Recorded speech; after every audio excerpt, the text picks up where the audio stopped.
April 13th, 1945, 11:47 p.m., Zwolle, Netherlands. A one-eyed Canadian private stands at the edge of a city occupied by 300 German soldiers. His partner just died 30 minutes ago, blood still warm on his hands. The plan was simple. Scout the city, report back, let the artillery flatten it in the morning. 17,000 Dutch civilians would die in the bombardment. Leo Major throws his radio into a ditch. Before we continue with Leo Major's incredible story, we need your help to keep these forgotten heroes alive. If you're already hooked by what you're hearing, hit that like button right now. It tells YouTube to share this with more people who care about real history. Subscribe to this channel so you never miss another story of courage and innovation from World War II. And here's something we love. Drop a comment below and tell us where you're watching from. Your country, your city. We have viewers from Buenos Aires to Berlin, from Manila to Montreal. Are you a veteran? Did your grandfather serve? Do you have a connection to this war? We want to hear from you. Now back to Zwolle, Netherlands, where Leo Major was about to do something no military manual ever suggested. He loads his Sten gun, checks his grenades. 87 rounds, 12 grenades, one eye, one night. Nobody knows what he's about to do, not his commanding officer, not the Dutch resistance hiding in basements, not the Germans drinking coffee in commandeered houses, confident they'll hold this city until reinforcements arrive. Between March and April 1945, Allied intelligence counted 43 Dutch cities where German forces used civilian populations as human shields. Standard protocol: evacuate if possible, bombard if not. Acceptable civilian casualties, 20 to 30%. Military efficiency demanded it. Zwolle was next on the list. Leo Major grew up in New Bedford, Massachusetts, though his family was French-Canadian from Montreal. His father worked in textile mills. His mother died when he was 4. He was short, 5'8", stocky, with hands like vice grips from loading trucks since age 14. In 1940, at 19, he crossed back into Canada and lied about his age to enlist. The recruiter asked why. Leo said he wanted to see what war was like. The recruiter stamped his papers without looking up. During training in Aldershot, England, Leo refused to salute officers he didn't respect. He was court-martialed twice. Both times, his superiors dropped charges because he was the best reconnaissance scout in the regiment. He could move through German lines like smoke, appeared where he shouldn't be, disappeared before anyone could react. The Germans started calling him the Ghost. His own commanders called him other things. Leo's best friend was Willie Arsenault from Edmundston, New Brunswick. Willie was tall, thin, talked constantly about opening a hunting lodge on the Madawaska River after the war. Major and Arsenault's guide service, he'd say. You bring the clients, I'll cook the fish. They shook hands on it the night before D-Day. Willie died on June 6, 1944.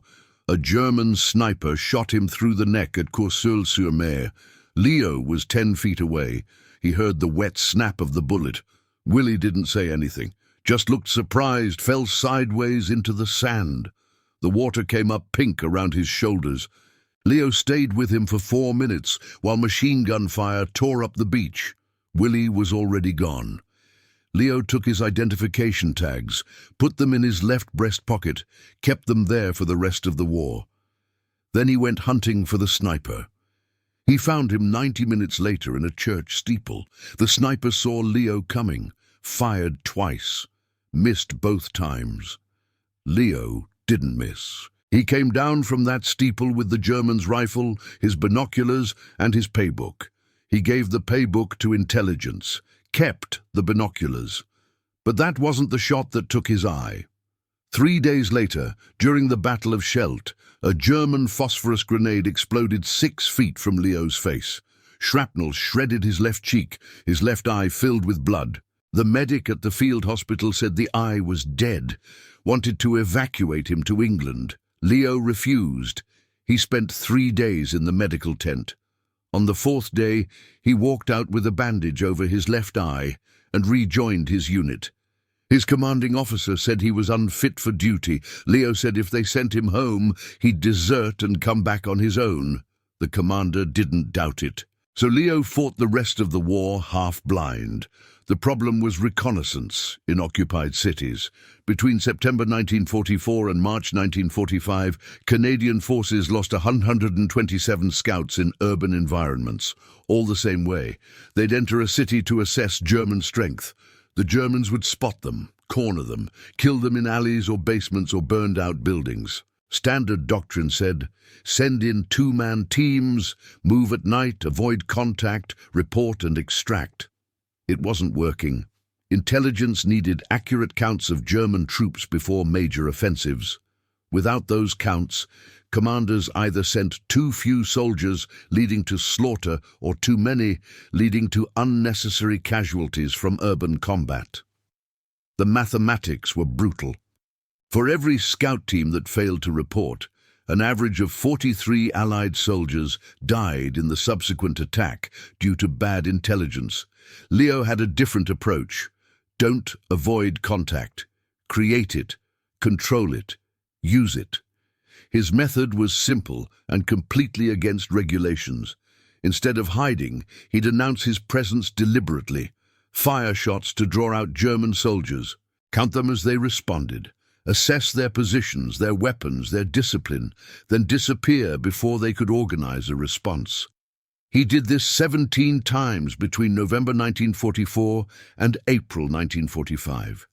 Each time he came back with perfect intelligence. Each time his commanders threatened to court-martial him for recklessness. Each time the intelligence saved lives. But April 13th was different. Leo and Willie, a different Willie, Corporal Willie Ouellet from Quebec City, got orders to scout Zwolle. The city sat on a strategic crossroads. German forces held it with an estimated battalion strength element. Division wanted numbers, positions, readiness. If the Germans were dug in, artillery would flatten the city at dawn. If they were weak or demoralized, infantry could take it without bombardment. Leo and Willie Ouellet entered Zwolle at 10:15 p.m. on April 13th. By 11:30 p.m., they'd confirmed the German presence. Approximately 300 soldiers, well armed, occupying key buildings throughout the city center. They were preparing to withdraw, but planned to hold Zwolle for at least another 48 hours. Standard procedure. Return to Allied lines. File report. Let the artillery do its work in the morning. But Willie Ouellet heard something. A cough. A boot scuff. Something. He turned toward an alley entrance. The German soldier shot him through the chest from 15 feet away. Willie Ouellet died instantly.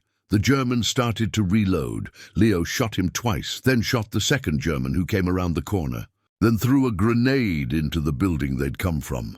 He dragged Willie's body into a doorway. The boy's identification tags read Ouellet, W.J., R.C. Catholic. He was 22. He'd been talking about his girlfriend Marie back in Quebec City. They were supposed to get married in June. Leo sat in that doorway for 3 minutes. The city was quiet. The explosions had faded. Somewhere, a dog barked. 17,000 Dutch civilians were sleeping in their beds, unaware that at 5:00 a.m. Canadian artillery would begin a barrage that would level their city. Leo looked at Willie's body, looked at his radio, made a decision. He smashed the radio against a wall. Without it, he couldn't call for artillery. Without artillery orders, the bombardment wouldn't happen. Without the bombardment, the civilians would live. All he had to do was take the city himself. The plan wasn't complicated. Leo knew from reconnaissance that the German garrison was preparing to retreat. They were tired, undersupplied, expecting relief that wasn't coming. Their morale was low. They held Zwolle because orders said hold it, not because they wanted to die there. Leo decided to convince them they were already dead. He spent the next 7 hours turning one Canadian private into an entire attacking army. First target, 12:20 a.m. A German squad occupying a municipal building near the city center. Leo approached from the rear, climbed to the second floor, found 8 soldiers sleeping. He locked the door from the outside, fired his Sten gun through the window, and threw 2 grenades into the room. He didn't wait to see the results. He was already moving. Second target 1:05 a.m. A machine gun position covering the main bridge. Leo crawled within 30 yards, threw 3 grenades in rapid succession. The first landed short, the second landed long, the third landed perfect. The position went silent. Leo moved before reinforcements could arrive. Third target 1:47 a.m., a German officer's quarters in a hotel. Leo kicked in the door, shot the sentry, found the officer at his desk writing a report by candlelight. The officer reached for his pistol. Leo shot him in the shoulder. Then he did something unexpected. He spoke to the wounded officer in broken German. "Your position is surrounded. Canadians everywhere. Hundreds. We attack at dawn. Leave now or die." It was a lie. But the officer didn't know that. Leo left the man bleeding, left the door open, let him spread the panic. This became his pattern. Attack, disappear, attack somewhere else, create the illusion of a massive force closing in from all sides. He hit ammunition depot at 2:30 a.m., a communications post at 3:15 a.m., a barracks at 4:00 a.m. Each time, he fired from different positions, used different weapons, sometimes his Sten gun, sometimes captured German rifles, sometimes just grenades. Made sure survivors heard Canadian voices, made sure they believed they were surrounded. The Germans began to panic. At 4:45 a.m., Leo encountered a German squad retreating through the streets. 20 soldiers, carrying their wounded, moving fast. They saw him standing in an intersection. He raised his Sten gun. The German sergeant raised his hands. Leo pointed west, toward the German lines. The sergeant nodded. His men moved out, carrying their casualties, not looking back. Leo let them go. He wasn't trying to kill them. He was trying to save a city. By 5:30 a.m., as false dawn lightened the sky, German forces were evacuating Zwolle in disorder. They left equipment, left supplies, left positions they'd held for months. They left because one Canadian private convinced them an entire army was coming. At 6:00 a.m., Leo found members of the Dutch resistance emerging from hiding. They thought the Canadians had taken the city during the night. They asked where the rest of the troops were. Leo said they were coming. At 7:15 a.m., Leo walked back to Allied lines. His uniform was black with gunpowder residue. His face was streaked with soot. He was out of ammunition. His hands were shaking from adrenaline crash. His commanding officer demanded to know where Corporal Uele was. Leo said he was dead, German sniper. His body was in Zwolle. The city was clear. The Germans had retreated. The officer didn't believe him. At 8:30 a.m., a Canadian reconnaissance company entered Zwolle, expecting heavy resistance. They found abandoned German positions, celebrating Dutch civilians, a city intact. They found Leo Major sleeping in a doorway, using Willy Uweled's jacket as a pillow. Intelligence confirmed his report. Between midnight and 6:00 a.m. on April 13-14, German forces had evacuated Zwolle in chaos. Prisoners captured later said they believed they were under attack by a large Canadian force. Multiple squads, heavy weapons, coordinated assault. It was one man, one night, one Sten gun. The Dutch resistance counted 93 German soldiers captured or killed. 300 retreated west, 0 civilian casualties. Without Leo's actions, artillery bombardment would have killed an estimated 800 to 400 Dutch civilians and destroyed 60% of the city's historical center. Leo's commanding officer recommended him for the Distinguished Conduct Medal, Britain's second highest award for gallantry. The citation noted exceptional bravery and initiative in single-handedly liberating the city of Zwolle. Leo refused the medal. He said he did it for Willy Uele. He said generals who stayed safe behind lines shouldn't give medals to soldiers who did what soldiers were supposed to do. He said if they wanted to honor someone, Go find Willie's girlfriend Marie in Quebec City and tell her Willie died trying to protect Dutch children he'd never met. The British Army didn't know what to do with that. They gave him the medal anyway. He threw it in a drawer and never wore it. But the story spread. Not officially. The Canadian Army didn't publicize it much. But soldiers talked. Dutch civilians talked. By May 1945, when Germany surrendered, Leo Major was already legend. After the war, Leo went home to Montreal, got a job as a pipe fitter, married a woman named Pauline, had 3 daughters, lived in a small house in the suburbs. He almost never talked about the war. His daughters didn't know about Zwolle until they were adults. His co-workers didn't know. His neighbors didn't know. When people asked about his eye, he said, "industrial accident." In 1951, during the Korean War, Leo re-enlisted. He was 30 years old, married with young children, working a good job. He didn't need to go, but he went anyway. In Korea, Leo did something even more impossible. On November 23, 1951, during the Battle of Hill 355, Leo and his 19-man platoon held a strategic position against an estimated 14,000 Chinese soldiers for 3 days. The Chinese attacked in waves. Leo's platoon held. When they ran out of ammunition, Leo ordered his men to fix bayonets. When they ran out of grenades, he threw rocks. When reinforcements finally arrived, Leo was one of 8 survivors.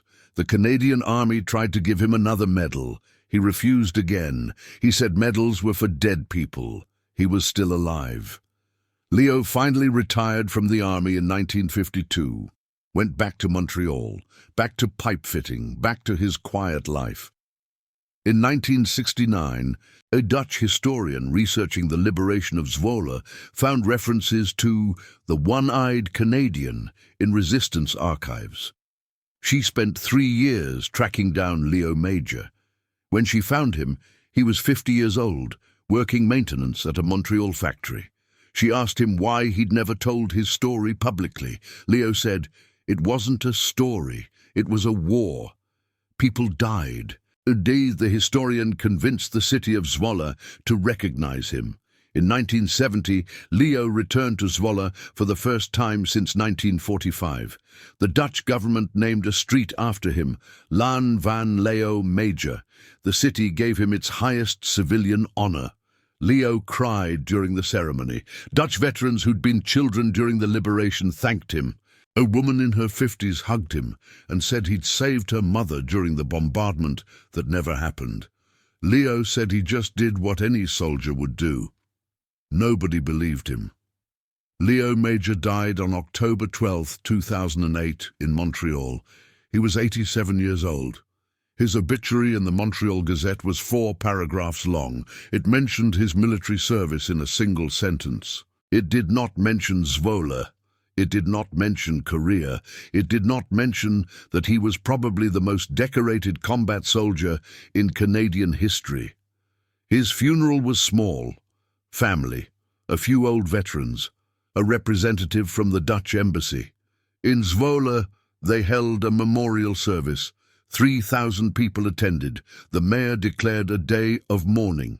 The city lowered its flags to half-staff. In Montreal, nobody noticed. Today, there's a small museum in Zwolle dedicated to the liberation. Leo Major has his own display. His photograph, young, one-eyed, unsmiling, hangs on the wall. Visitors read about the night he saved their city. Most have never heard of him outside the Netherlands because Leo Major did what the system couldn't accommodate. He refused medals, refused recognition. Refused to fit the narrative of military heroism that requires ceremony and speeches and monuments. He saved thousands of lives by breaking every rule. He won battles by doing what no manual suggested. He became a legend by insisting he was nothing special. The German soldiers who fled Zwolle that night told their commanders they'd been routed by overwhelming Canadian forces. For years, they believed that. Some went to their graves believing it. It was one man, one night, one promise to a dead friend. If this story moved you, if you understand now, Why we can't let these men be forgotten, hit that like button, subscribe to this channel.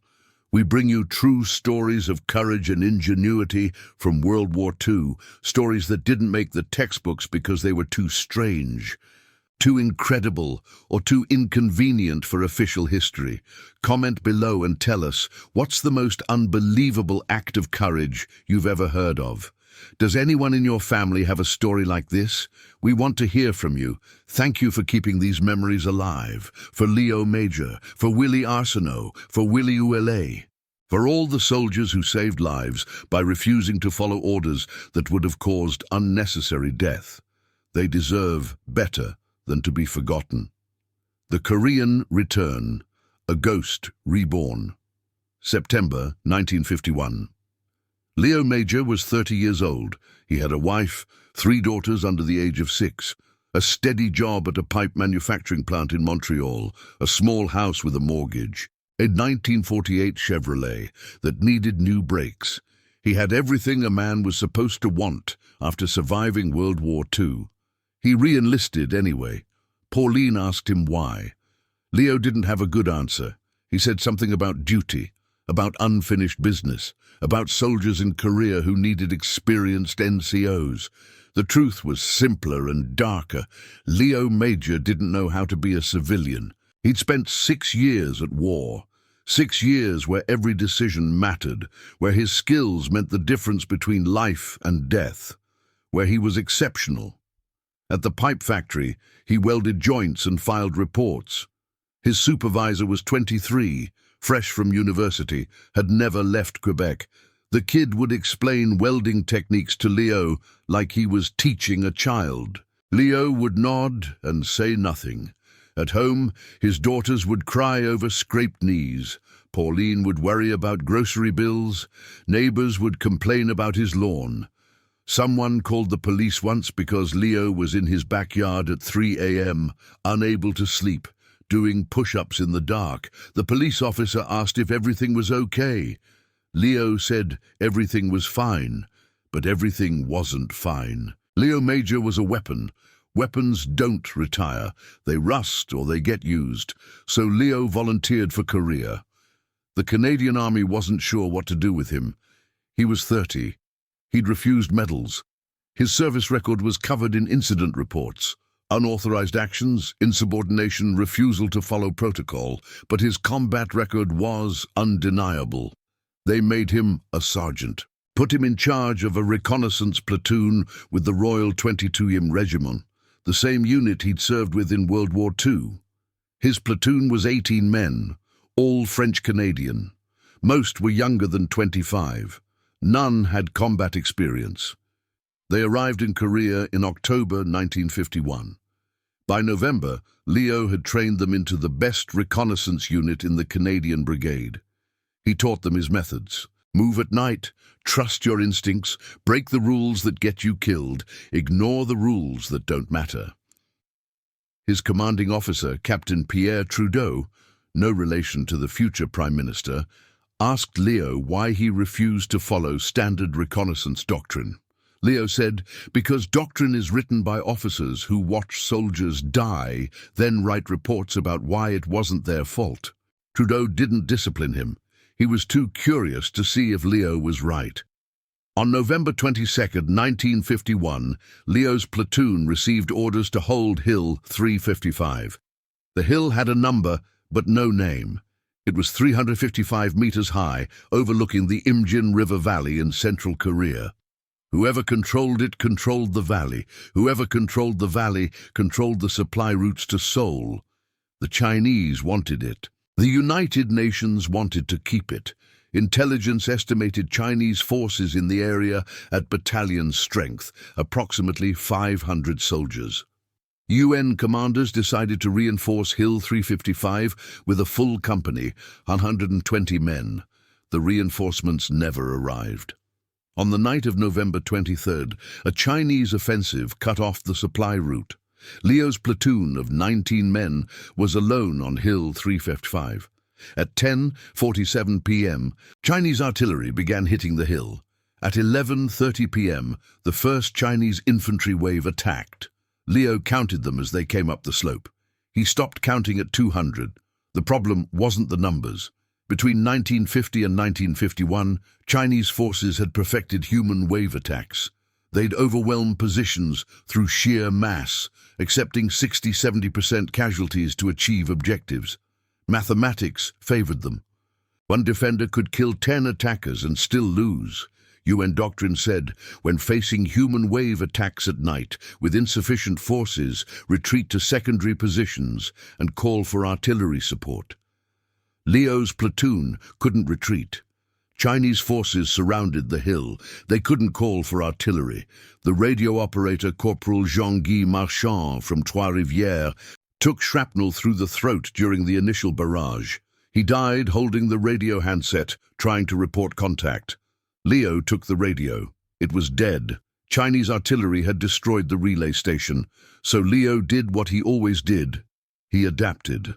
The hilltop had 2 machine gun positions, 8 rifle pits and 1 mortar pit. Standard defensive layout, designed for a full platoon with support weapons. Leo had 19 men, 17 after Marchand died. 16 after Private Robert Gagnon from Sherbrooke took a bullet through the lung in the first wave and bled out in his rifle pit. Leo repositioned his men. Instead of spreading them across all positions, he concentrated them at choke points. Instead of holding fixed positions, he rotated them 30 minutes fighting, 10 minutes rest. Instead of conserving ammunition, he ordered sustained fire during attacks to create the illusion of greater numbers. It worked for the first 3 waves. The 4th wave reached the hilltop. At 1:15 a.m., Chinese soldiers breached the western perimeter, hand-to-hand fighting, bayonets, rifle butts, knives. Leo was in the middle of it, one-eyed, swinging his rifle like a club when his Sten gun jammed.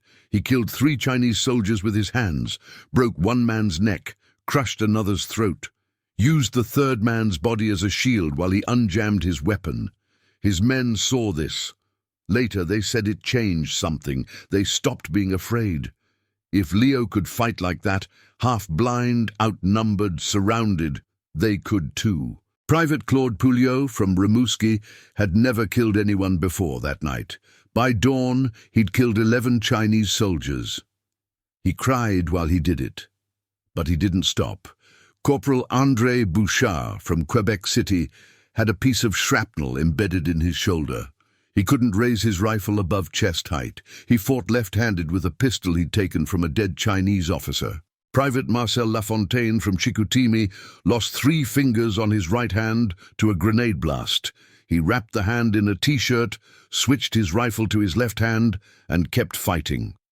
At 3:30 a.m., Leo realized they were running out of ammunition. Standard load for a rifleman was 200 rounds. His men had fired approximately 4 Zeren rounds in 4 hours. They were down to their last magazines. The machine gunners had 20 belts left between them. Leo made a decision. He ordered his men to strip ammunition and grenades from Chinese corpses. There were dozens of bodies on the hillside. The dead Chinese soldiers carried Soviet-made weapons, different caliber from UN rifles, but their grenades worked fine. For the next hour, between attacks, Leo's men crawled among the bodies collecting ammunition. It was gruesome work. The corpses were still warm. Some were still bleeding. Private Pouliot vomited twice, kept working.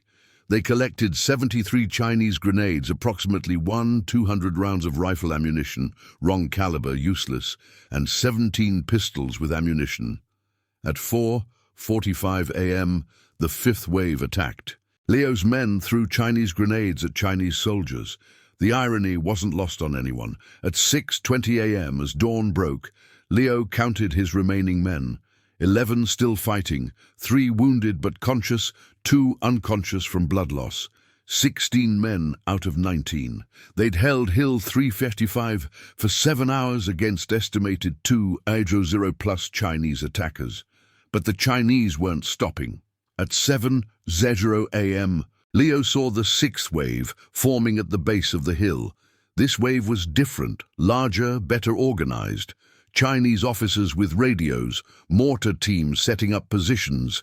This was the final push.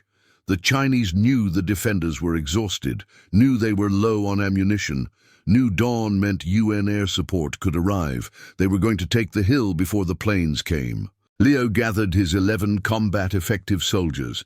He told them the truth. They couldn't hold against another wave. They'd run out of ammunition in 20 minutes. If they stayed, they'd die. But if they retreated, the Chinese would take Hill 355, would use it to shell UN positions, would kill hundreds of Allied soldiers over the next weeks. Liu asked them to choose. Private Pouliot said, "We stay." The others nodded. Nobody argued. Nobody suggested retreat. These men, clerks and farmers and factory workers 6 months ago, decided to die on a numbered hill in Korea because their one-eyed sergeant asked them to. Liu said, "Then we make them pay for it." He had one trick left. It was insane. It went against every tactical principle. It had maybe a 5% chance of working. He was going to attack. At 7:15 a.m., while Chinese forces gathered for their assault, Liu took his 11 men and charged down the hill straight into the enemy formation. The Chinese weren't expecting it. They were preparing to attack up the hill. Suddenly, they were being attacked from above by screaming Canadians with bayonets fixed. The shock was complete. Liu hit the Chinese command group first, shot the officer with the radio, bayoneted the radio man. His men followed, spreading chaos through the formation. They weren't trying to win.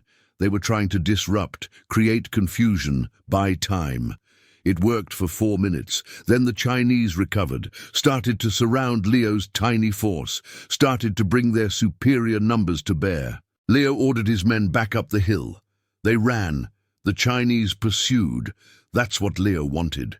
Halfway up the slope, Liu's machine gunners, who he'd left in position on the hilltop, opened fire on the pursuing Chinese, caught them in the open, cut them down. The Chinese attack broke. Survivors retreated to cover at the base of the hill.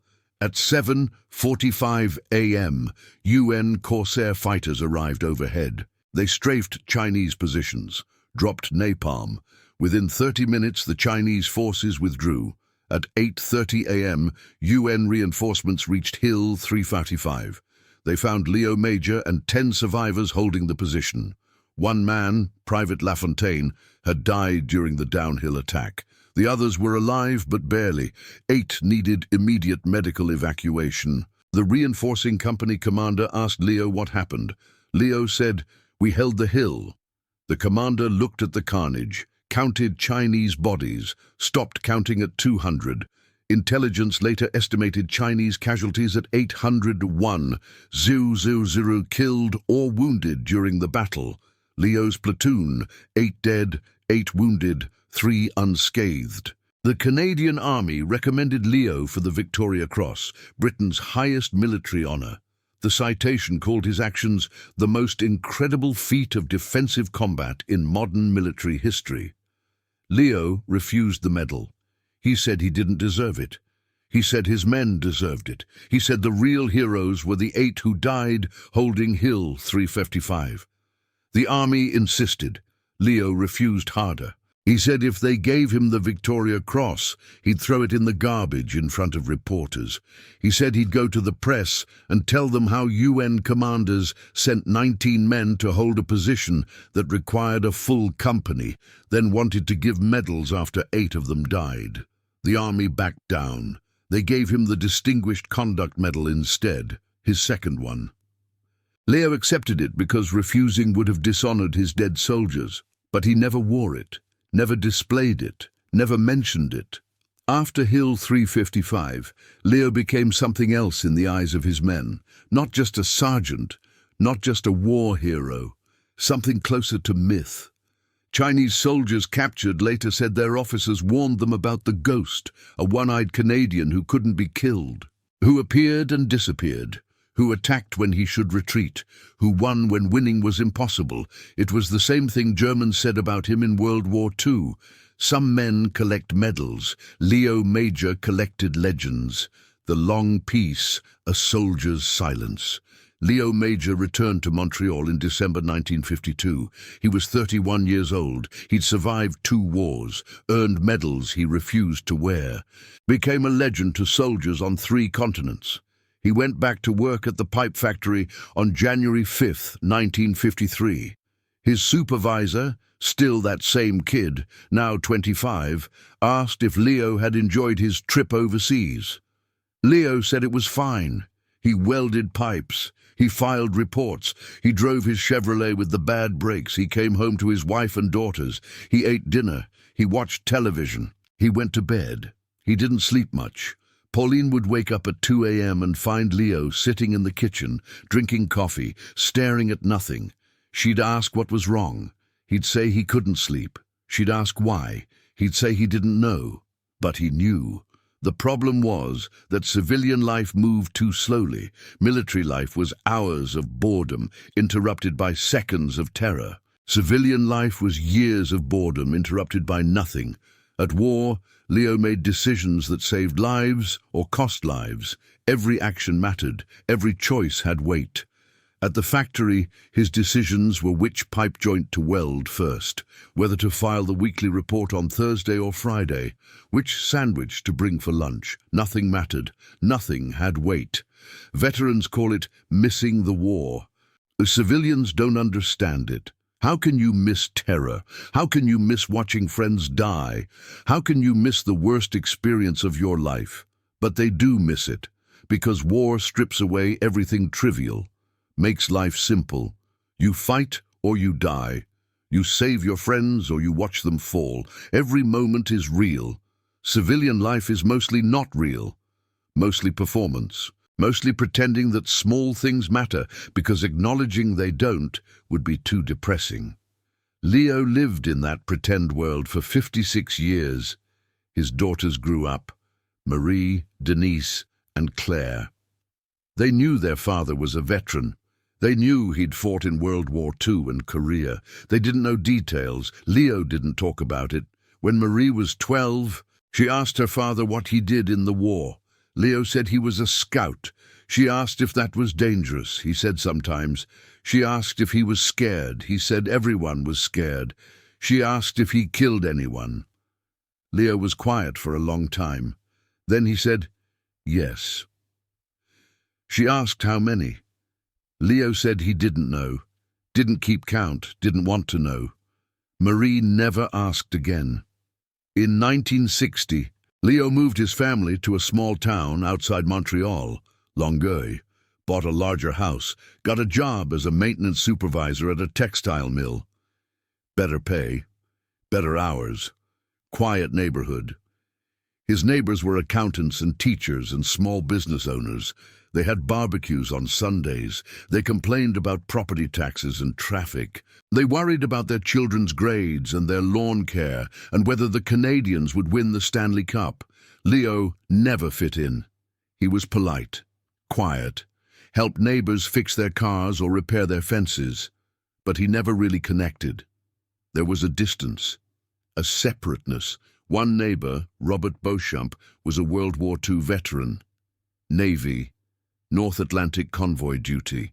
He'd seen action, but never talked about it much.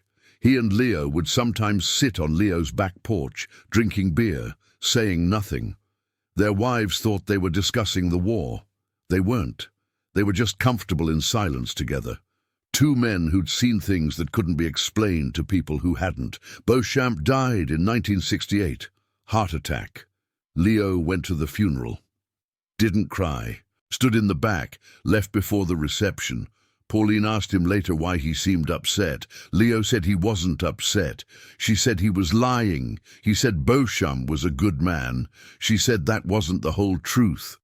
Leo was quiet for a long time. Then he said, "There's fewer of us now." She understood.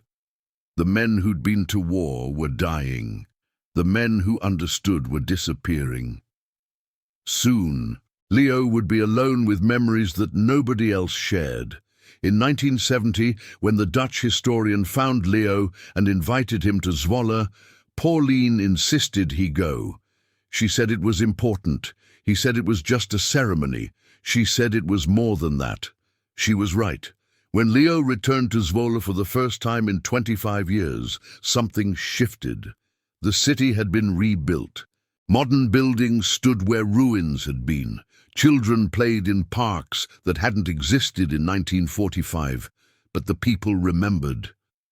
Old men shook Leo's hand and thanked him. Women hugged him and cried. A man in his 50s said Leo had saved his mother's life. She'd been pregnant in April 1945, living 3 blocks from where the artillery would have hit. The man introduced Leo to his daughter. She was 23.